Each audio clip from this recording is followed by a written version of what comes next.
What up, everybody? What up, everybody? Let me get to the spot. Let me get to the spot. Oh, hey, let me get my microphone on. All right, hold on a second. I want to get it. Hey, everybody.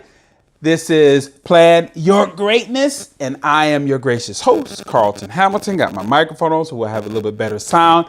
And we are in volume 9 of the Leadership Principles I Learned in Prison series. We are now at number 9. This is appreciate and recognize. How do you properly appreciate somebody or recognize them for doing a great job? Now, I'm going to give you how I did it, how it's really done now, and then how I did that in prison. And you'll be able to make the correlation between the two as far as how I was able to get results when I was in prison and how these things equate to whether you're with a team or you're with a corporate sales environment. All right. How do we reward and appreciate? You have to know how your team likes to be rewarded. You're going to have a mismatch of people. Everybody on your team is not going to like to be rewarded the same way. It's like, duh. But a lot of us tend to do that. We either have all monetary rewards or we do all like trying to put people on their own schedule. And that's a mismatch of things. So these are the things you want to recognize. You want to recognize if you have somebody on your team that likes recognition through like stats, meaning charts, emails, sending blasts out. Hey, somebody just did a great job. Or in the midst of a team meeting, you point somebody out. OK, now there's other people that like money. They're money motivated, but you typically are not going to give somebody $50 or whatever. Now, these sales companies, they have these bonus incentives. OK, that's different. But on the way to those big bonus incentives, you want to be able to do some small things like find out if somebody has a membership to Costco. If you're listening at work, you're hearing all this stuff. They really like shopping at Costco. They always going out to a Thai restaurant, or they say Charleston's or Famous Dave's. Now, Famous Dave's, if you've been, I don't know if this place is national, but I know this place in Famous Dave's has the most amazing beans. Oh man. So if you gave me a gift certificate, go to Famous Dave's, I'd go in there and get some beans, and I would be thinking, man, if I do a good job here again, I might get another certificate to go to Dave's. But food or money, certificates, shopping, people, oh man, I get these deals from Ross, Dress for Less, Target, Walmart, wherever somebody likes to go. Just hey, this is an appreciation for what you've done. $20. Now think about that. If you're the boss of a team and you're getting paid X amount of bonuses based on your team's productivity, and during the course of the year, you gave out, say, one thing every month, $20, $20, $20, $20, $20, $20. Okay. Times 12. That's what, 200 something dollars. And you're probably some 6-figure dude. Come on now. That's nothing. All right. So it doesn't cost anything. Just pay attention to your team, find out what they like, and then reward them in these little small rewards. It keeps people motivated. The other one is verbal. Find out on your team who likes to be rewarded verbally, either in front of the team or just a pat on the back face to face. Maybe even a call at home. Hey, I was just going over some numbers and I saw, you did this, man. I just wanted to just give you a shout out and thank you very much. Took you no more than 2 minutes. How's the kids? Whatever. Hey, great. Let me get back to the office. I just wanted to just shout out to you. Click. That person is going to be just, yes, got recognized for what I do. All right. The other one is freedom. And that's being on your own schedule. Coming in whenever you want to come in, leaving whenever you want to, take a long lunch. If you're hitting your numbers, who cares when you come in? Really? We are so fixated on you're a 6 to 3 schedule, or you're 7 to 4, you're 8 to 5, you're 9 to 6. Make sure you take your 15-minute breaks and you no more than an hour on lunch. I'm watching you. Come on, man. If somebody is doing a good job, and especially if they're exceeding, they're really like leading the pack. Does it really matter when they come in or when they leave? You know what I'm saying? It doesn't really matter. All right. So freedom, access to company information. Some people, if they are really producing and rewarding, some people like to know the vision, the mission of the company, the direction, some numbers.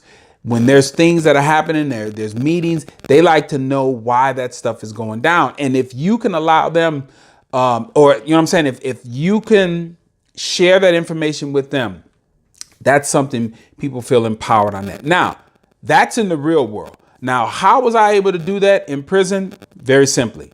The stats, the charts, the emails, that was easy. There were boards as far as updating all the inmates on whatever activities we were doing.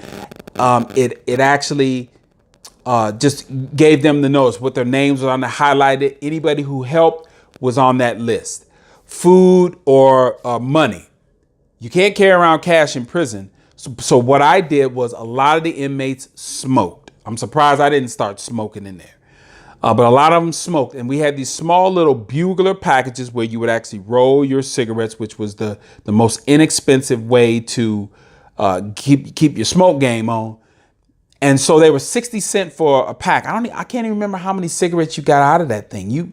It seemed like a lot, a lot of cigarettes. You got probably 10 out of it for 60 cents or whatever. So I would buy those little packages of bugler and just carry them around with me. And every time I ran into somebody that like I maybe needed something, like I would go over to the property room or the clothing. Hey, what's up, man? How you doing? Oh, man, I don't need nothing, but I just want to just touch base with you. And I'd give them some dap. And in my dap, I had some bugler. And they were like, oh, man, good looking out. And then so next time if I need it, hey, man, I need a shirt. Or I need some pants. Or I need some shoes. I got you. So within 24 hours, I had what I needed. So that was one of the things that I used. Verbal face-to-face. Very simply, it works well, whether you're talking about prison or you're talking about sports or you're talking about in the corporate world. If you can let somebody know face-to-face they're doing a great job and that's the way that they like to be rewarded, you do that. Or in a crowd, a lot of athletes, we like the feet. I mean, think about it. You see these inmates, not inmates, but you see these sports players. They're like, come on, give it to me. Give me that feedback. Give me that love. Love that vibration. It is a vibration that you feel when you do something well and the crowd goes, yeah. By them screaming, they're screaming at you because you just did something that they approved of. I'm getting goosebumps because I can remember just being in the stadium. I was a pitcher. So if I struck out only 2 people in a game, I wanted it to be the first batter of the game and the last batter of the game. Those are where you're going to get the biggest cheers. Or at a crucial time in an inning where you're striking out because because I was a lefty, I liked that the dugout would be on the third base side. And if I struck somebody out, my momentum would just carry me right off the field. And I was like, bam, strike them out, walk right off the field. But I digress. All right. So face-to-face verbal appreciation or recognition or in a crowd. Freedom, own schedule. How did that work out in prison? Well, we were locked down most of the time, a minimum of 22 hours a day, all the way up to the entire day. So if an inmate could get out for whatever reason, whether he was a porter or an education, something, it just made them feel better. But then when I was putting together the events on the recreation field, it would allow them a little more access. There was a process that you had to go through. You had to get clearance and everything. But if you got out, I saw their body language. They were like kids that were being let out for recess. And it was just unbelievable. I would see their face. What's up, Teach? Yeah, man. Yeah, you got me out, man. I love you. And I'd let them know, hey, I need your best effort. All right. Access to company information. Okay. In prison, that just meant you kind of had, because I had access to like movement. Because I was out so much, I knew who was moving from what where to where to where. So if you could get into that information, if somebody was doing such a good job, and I just say, hey, so and so is going to be moving from this side to that side, and just you, oh man, you were in the know because information was so guarded in that environment. So if someone could just be able to have that information, some people want it. Some people, I don't want to have nothing to do with all that stuff. I don't want, because then they feel like they're a snitch because they know some information that other people don't know. But again, it is very important that you know the recognition that people like, and then you can apply it appropriately. And when you know that, when you know how your people like to be rewarded, you are raising their level of productivity, because now you're connecting a positive reinforcement to their behavior, which in most cases they were never getting that before, or the reinforcement that they were the reinforcement that they were getting was due to negative behavior. All right, and so when you're doing that, when you're capturing the things that people are doing well and then rewarding them, you are planning your greatness. All right, this is Plan Your Greatness, and I will say this again: plan your greatness. You know why? Because no one else will. I'll see you next time.